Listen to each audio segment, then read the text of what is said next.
Bienvenidos a la Academia del Pacto Global de Naciones. Soy Sandra Ollambó y soy directora del Pacto Global. Estoy muy contenta de darle bienvenida a la primera serie de Academy Changemakers que la traemos de Nairobi en el Parque Arboretum. La idea es poder dar la oportunidad de poder escuchar a los líderes más innovadores de mayor influencia. Nuestro Changemaker es un líder y alguien que aboga por el desarrollo sustentable e incluyente. También arquitecto de las metas de desarrollo sustentable. Demos la bienvenida a la Secretaria Adjunta General de las Naciones Unidas, Amina Mohamed. En los siguientes 30 minutos vamos a tocar 4 áreas con la secretaria. Primero vamos a escuchar acerca de sus motivaciones personales. Segundo, vamos a escuchar acerca del negocio sustentable y lo importante que es para el desarrollo sustentable. Vamos a escuchar en dónde estamos en cuanto a la implementación de las metas de desarrollo sustentable y qué podemos hacer para poder tener éxito. Y vamos a hablar acerca del liderazgo. Entonces, Secretaria General Adjunta, quisiera hablar acerca de su carrera, tanto nacional como internacional, sus dimensiones. ¿Cree que puede usted recordar cuándo se dio cuenta que su vida iba a ser de propósito, de servicio para poder impactar el desarrollo? Yo comencé en la comunidad de negocios, trabajando para arquitectos e ingenieros. Estábamos diseñando hospitales y escuelas. Y en ese momento yo tomé la decisión de que habíamos hecho un hospital de 250 camas en mi ciudad, en Nigeria, y no teníamos dinero para él. Y el minuto en que fuimos a buscar el dinero, solamente lo podíamos encontrar en la industria de desarrollo. Fuimos directamente al Banco de Desarrollo de África, haciendo el caso de que esto se pudiera hacer, haciendo muchas preguntas, e hicimos muchas preguntas de parte mía, que no se habían realizado sencillamente al realizar un hospital. El Banco de Desarrollo de África estaba hablando acerca del impacto en la población, del personal, cosas que harían operar un hospital. Nosotros veíamos las perspectivas del otro lado y en ese punto me comenzaba a preguntar, tenemos todas estas escuelas, estos hospitales y las diseñamos, pagamos mucho dinero por ellos y no funcionan. ¿Por qué no funcionan? Entonces mi siguiente trabajo fue decir, bueno, ¿cómo voy a abordar el gobierno para que pueda hacer esto? Comenzamos entonces a ver que teníamos todo el hardware, pero no teníamos el software. Y era por lo que íbamos a abogar. Y no era solamente acerca de la parte del negocio, sino del lado de las personas. E hice ese cruce. Entonces, hablando acerca de ese cruce, porque en algunas ocasiones hay la percepción de que estos diferentes sectores funcionan no suficientemente fuerte. Trata de ver cómo se ve el éxito.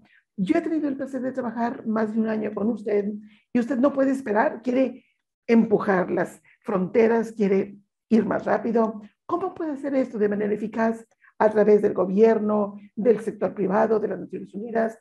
Yo tuve que usar algunas experiencias y en primer lugar, el sector privado, sabemos, con gobierno lentas son las cosas. En la parte privada tenemos que hacer las cosas aun cuando no sea tu trabajo, pero principalmente en donde está ese sentimiento de urgencia, de dónde viene, es la persona que está sufriendo en el campo, en la calle, en la comunidad, no tiene 5 años para esperar, es muy doloroso en ese momento.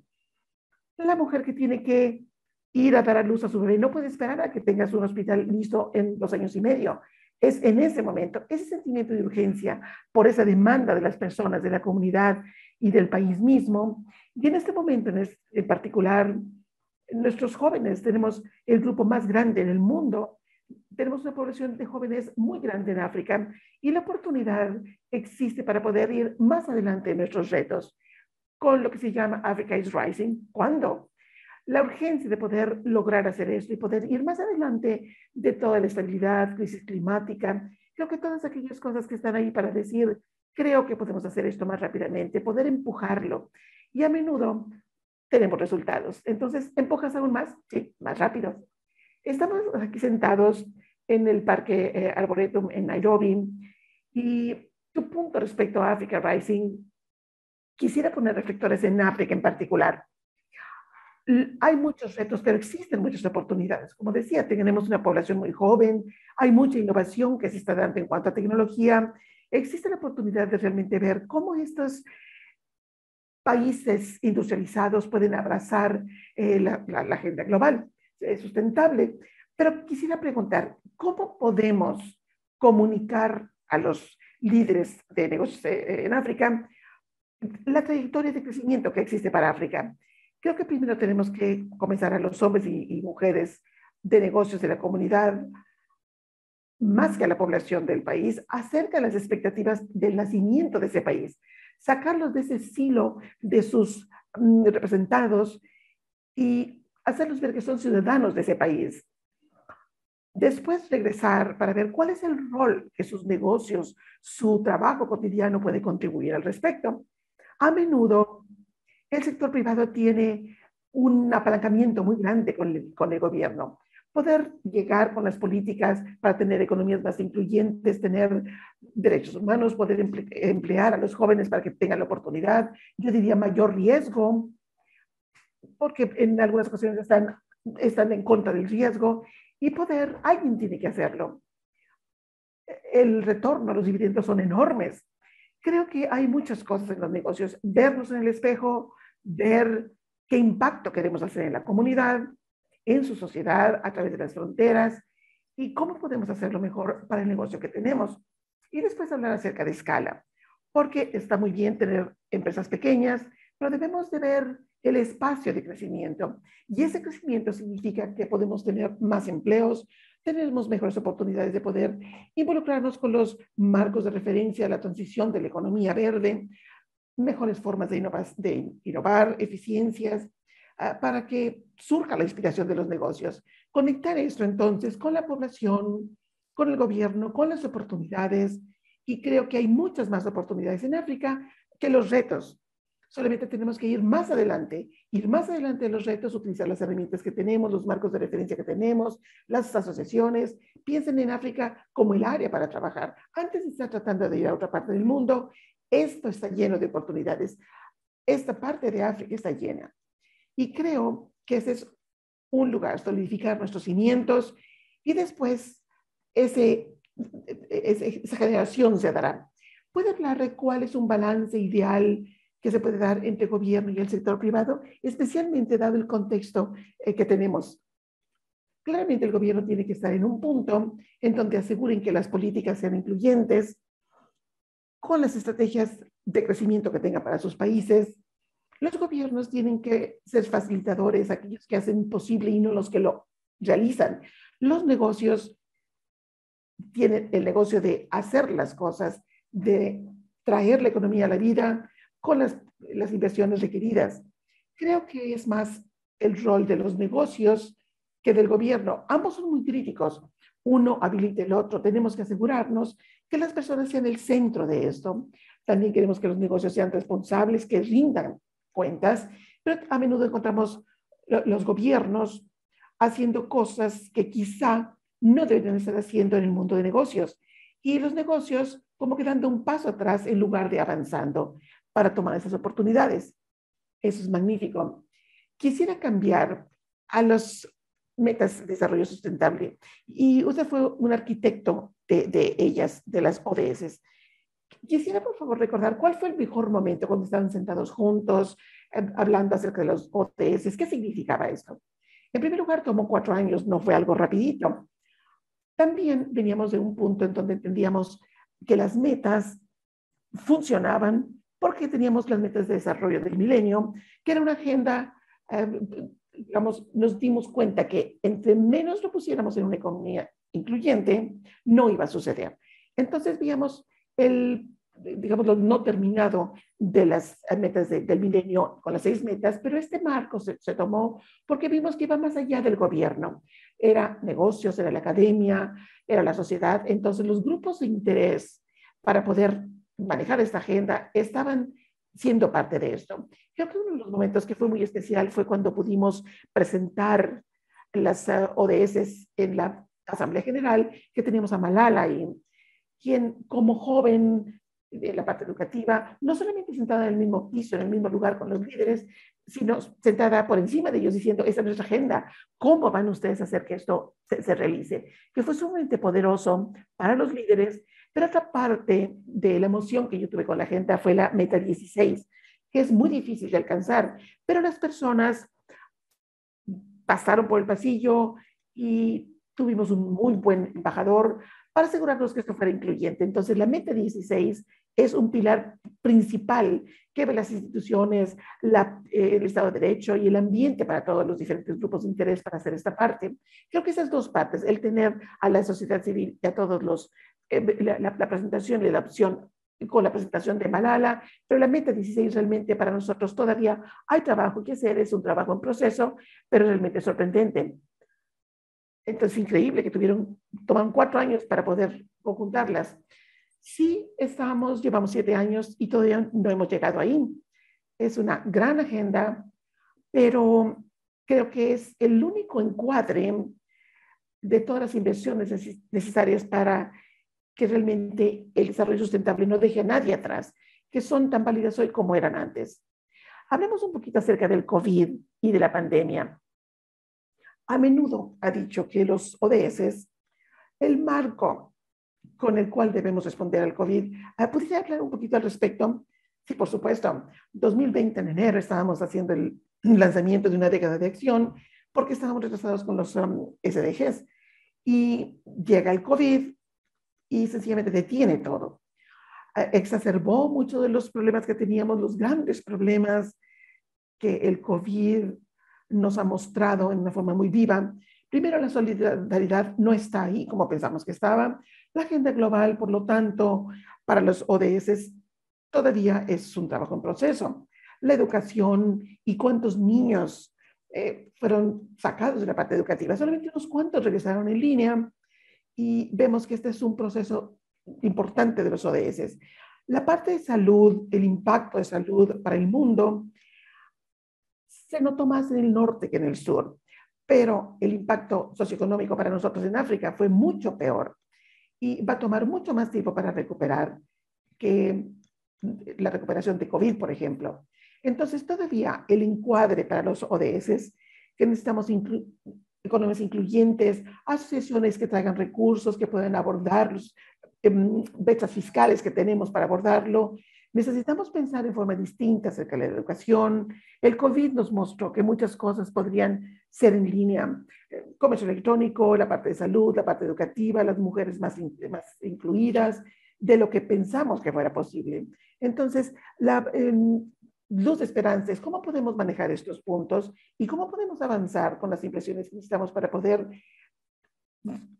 reconstruir mejor en cuanto a energía, sistemas alimenticios. Para mí es muy emocionante y pone un momentum en el centro de algo que tenemos que recuperar. Enfocándonos un poquito en la crisis climática, y el secretario general ha dicho que estamos realmente en un momento de código rojo en cuanto al clima. Quisiera compartir, por favor, los hallazgos o el reporte de IPCC, que realmente estamos en una crisis climática. Sí, el reporte de IPCC dice que el mundo está en llamas. Hay un código rojo. Y personalmente pienso, estuve en Somalia y en Etiopía, y las mujeres están pidiendo simplemente agua. Y es un espacio en donde vemos en esas comunidades 50 grados centígrados de temperatura. Es algo nunca escuchado antes. Estamos en una emergencia. Tenemos una oportunidad sorprendente de poder tomar todos los hallazgos del reporte de IPCC que se lanzó al COP27, que es en África, que vamos a hacer la adaptación, vamos a hacer el financiamiento que es necesario para la adaptación, pero también para las transiciones justas que necesitamos en energía, con pasar de los combustibles fósiles a los limpios. Esa transición que tenemos que ver algunos de los combustibles que podemos utilizar en esa transición. En África, por supuesto, estamos haciendo el caso del gas. Creo que es muy importante que África va a sufrir las consecuencias, como lo ha hecho, pero de los incrementos de temperatura, ver incremento en los niveles marinos, en nuestra costa, es más que urgente. Y cuando hablamos acerca de negocios, ellos van a invertir en puertos porque el comercio va a ser lo que están tratando de lograr en el continente africano en ASCTA, pero vamos a tener que hay un incremento en los niveles de los mares y vamos a tener que ser los campeones para poder mantener ese punto y medio de temperatura. Eso es parte de lo que tenemos que hacer en la parte hay grandes alarmas que se están sonando y que se están haciendo más fuertes y existe la oportunidad, conforme abordamos los conflictos en el continente, tenemos que abordar esto. Cuando hablamos acerca de finanzas, en cuanto a los compromisos que no se han cumplido, si vemos la arquitectura financiera en general, ¿cuáles son los cambios que necesitamos hacer para asegurarnos que las metas de desarrollo sustentable se puedan cubrir? Hay muchas arquitecturas que se tienen que reformar y lo que hemos dicho siempre es el acceso.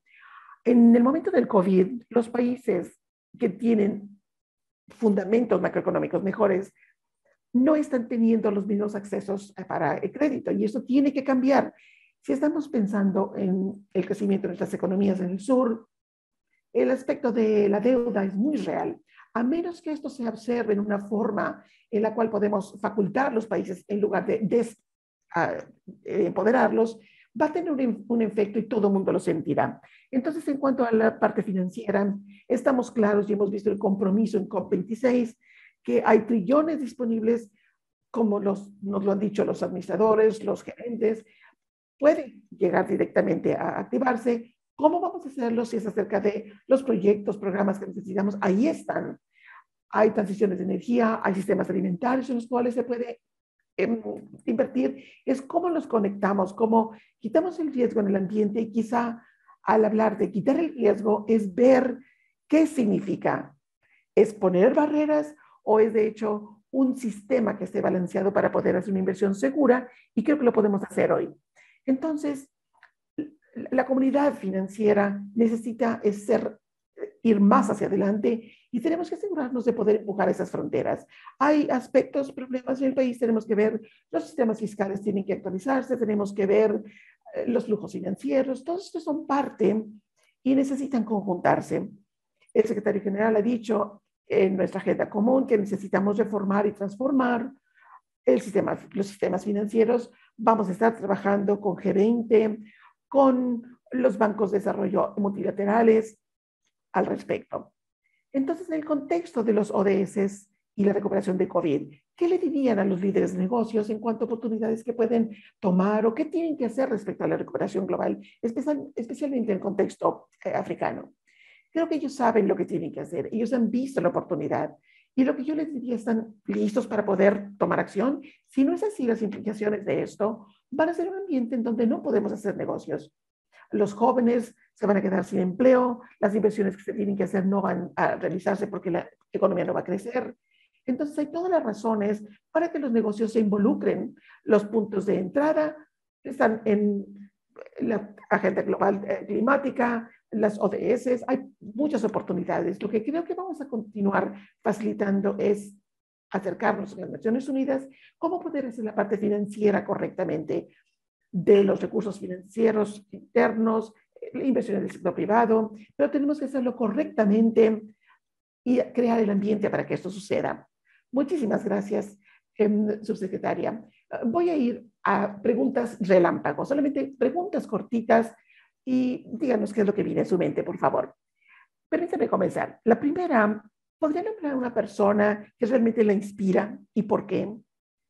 Como líder en África, porque si dices en forma general, estamos pensando en tantas personas más, creo que hay dos que vienen a mi mente, no solamente una.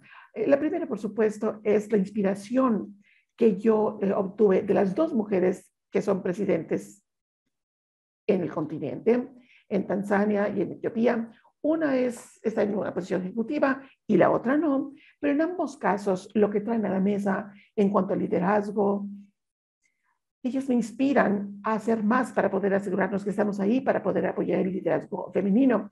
Y por supuesto que tenemos que tener un hombre para ser justos. En el continente, aún hoy, por Kagame es mi inspiración. Creo que él está tan enfocado en nunca volver a la historia que se ha tenido que vivir. Creo que para él su gente es primero y toma cualquier oportunidad, cualquier socio y simplemente lo hace. Para mí, ese enfoque, ese compromiso, esa energía y esa acción es lo que me inspira. Si paso a los líderes de negocios, no quién la inspira, sino cuál es la característica de un líder de avanzada, qué es lo que tiene que tener.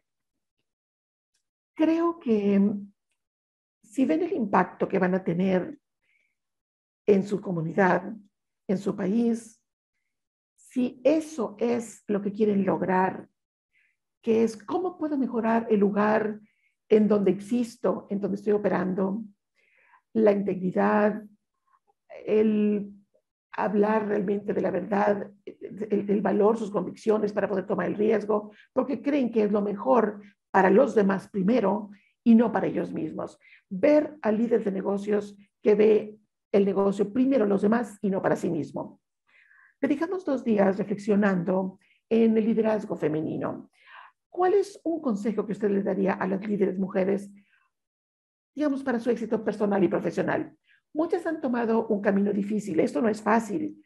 Entonces, paso a paso, cada paso tiene que contar. Es un camino que están tomando. Una vez que llegan ahí, tienen que saber que ese espacio es privilegiado hoy en el conjunto de circunstancias que tenemos. Entonces, hacer lo mejor con ello, ser valientes y tener una línea en donde hacerse a un lado. Si no se puede cumplir la integridad con la cual se llegó a ese trabajo y mostrar los valores que se tienen tan en alto, empujarlas tanto como sea posible, hacer que ese espacio cuente, asegurar que una vez que salgan, lo han dejado en una mejor condición de cuando llegaron. Mantener ese enfoque, si no, no se puede avanzar. Y traer a más mujeres contigo. Una vez que salgas de ese espacio, asegurarte que hay 100 más atrás de ti que puedan tomarlo. Definitivamente. Y mi última pregunta. Habla usted mucho acerca de la transición intergeneracional. ¿Qué pasa con los jóvenes? ¿Cuál es su espacio y cuál es su oportunidad?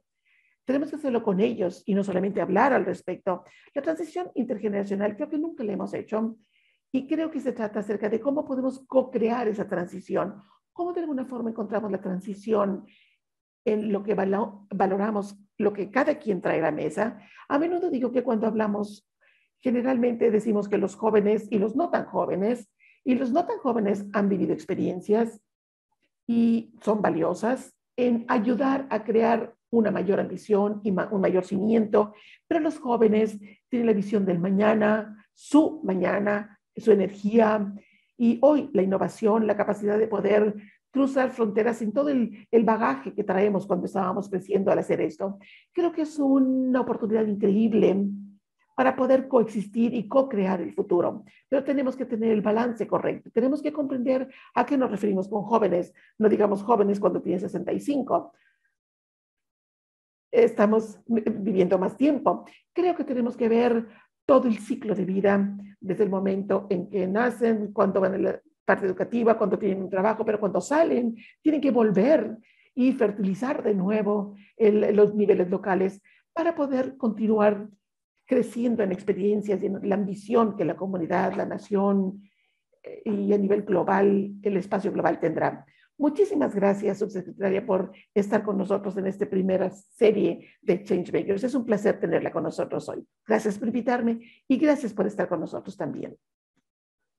Entonces, solamente quisiera compartir mis 4 puntos más importantes de esta sesión con la subsecretaria general de las Naciones Unidas. Creo que primero está muy claro que el desarrollo sustentable es clave para el crecimiento económico.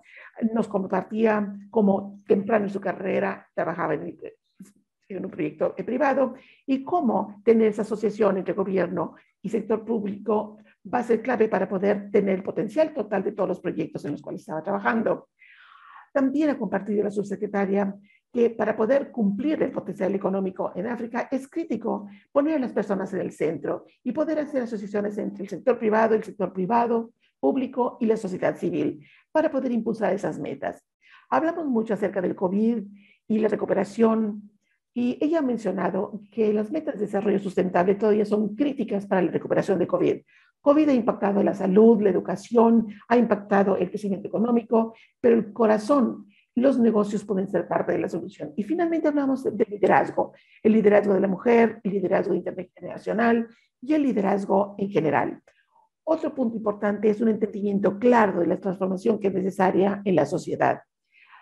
La subsecretaria nos ha enfatizado el ver dentro de nosotros cuál es nuestro propósito, no solamente para tener desarrollos para las empresas, sino que sean sustentables.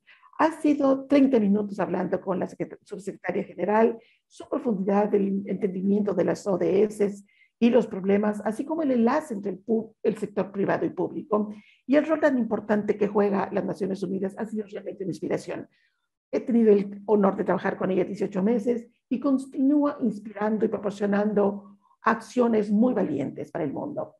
Y eso es todo en nuestra primera sesión de Academy Changemakers. Este es solamente el inicio. Por favor, únanse con nosotros en las siguientes sesiones que vamos a continuar teniendo líderes innovadores que nos van a retar a hacer más, entregar más y contribuir a cambiar el mundo para que sea mejor. Muchísimas gracias.